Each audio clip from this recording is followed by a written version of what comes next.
Grand Teacher relate les histoires de la finance. Bienvenue sur notre podcast. Aujourd'hui, nous plongeons dans l'histoire fascinante de Nick Leeson, le trader qui a fait s'effondrer la Barings Bank, l'une des institutions financières les plus prestigieuses du Royaume-Uni. Préparez-vous pour un voyage captivant à travers les rouages du monde de la finance, rempli de risques, de mensonges et de conséquences désastreuses. Nick Leeson est né le 25 février 1967 à Watford, en Angleterre. Issu d'une famille modeste, il n'a pas suivi le chemin universitaire traditionnel, mais a débuté sa carrière bancaire en 1989 chez Barings Bank. Talentueux et ambitieux, il a rapidement gravi les échelons et a été envoyé à Singapour en 1992 pour travailler sur le marché des futurs, où il a commencé à se faire un nom. À Singapour, Leeson occupait un poste unique, combinant le rôle de trader et celui de superviseur des opérations. Cette double responsabilité lui donnait un contrôle quasi total sans la supervision adéquate. C'est ici que son histoire prend un tournant dramatique. En 1992, Leeson a commencé à accumuler des pertes significatives sur des opérations spéculatives non autorisées.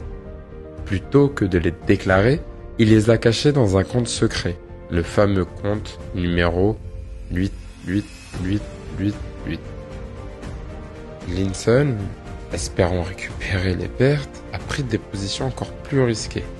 Mais au lieu de se redresser, les marchés lui ont été défavorables. Les pertes se sont accumulées. La situation a culminé en janvier 1995, lorsqu'un tremblement de terre à Kobe, au Japon, a provoqué une chute des marchés asiatiques. Leeson a spéculé sur une reprise rapide du marché, mais cela a échoué, entraînant des pertes supplémentaires massives. Les pertes cachées ont atteint 827 millions de livres sterling, un montant que Barings ne pouvait pas absorber. Pour vous la faire un peu plus simple, ça représente quasiment 1 milliard d'euros, imaginez un peu. Et c'est en février 1995, parce qu'il ne faut pas oublier que c'était déjà il y a plus de 30 ans, Barings Bank, incapable de couvrir les pertes colossales, a été déclarée en faillite. On parle d'une des plus grosses banques du Royaume-Uni. Cette chute spectaculaire a secoué le monde de la finance. La banque a été rachetée par ING pour 1 livre sterling symbolique. Leeson, réalisant l'ampleur de la catastrophe, a fui Singapour, mais il a été arrêté en Allemagne et extradé vers Singapour. Il a été jugé et condamné à 6 ans et demi de prison pour fraude. Après avoir purgé 4 ans de sa peine pour bonne conduite, Leeson a été libéré en 1999 et il a écrit un livre intitulé Rogue Trader, autrement dit, après traduction, Trader Voyou, qui a été adapté en film en 1999 avec Ewan McGregor dans le rôle principal. Depuis sa libération, Leeson a refait sa vie. Il est devenu conférencier et consultant, partageant ses expériences et avertissant des dangers des opérations de trading non régulées et des failles dans le système de contrôle interne des institutions financières.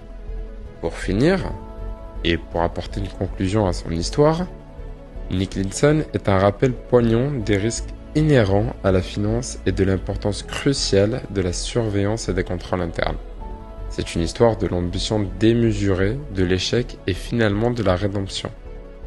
Merci de nous avoir écoutés et à la prochaine fois pour une nouvelle histoire captivante.